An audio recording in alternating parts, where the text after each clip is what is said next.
কমিউনিকেশনের অন্যতম বড় স্কিল হলো মানুষকে ইম্পর্টেন্ট ফিল করানো। মানে আমি একজন মানুষকে গুরুত্ব দিচ্ছি, তাকে আমি শুনছি।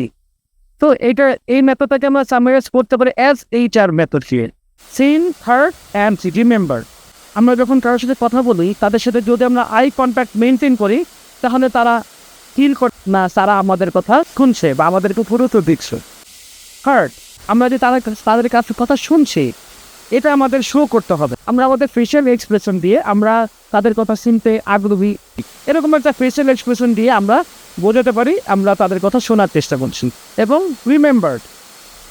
রিমেম্বারটা হলো আমরা চেষ্টা করব তার নামটা মনে রাখতে। আমরা যখন কাউকে নাম ধরে ডাকি, তাদের পছন্দের মানুষের নাম ধরে ডাকি, তাদের পছন্দের জিনিসের নাম ধরে ডাকি বা তাদেরকে মনে করিয়ে দিই, তখন মানুষ মনে করে যে হ্যাঁ আমরা তাদেরকে মনে রেখেছি। কমিউনিকেশনের ক্ষেত্রে মানুষকে ইম্পর্টেন্ট ফিল করানো অন্যতম একটা বড় ফ্যাক্টর। তো এই ফ্যাক্টরে SHR এই মেথডটা আমরা ফলো করতে পারি। Again SHR mean seen, heart and remember.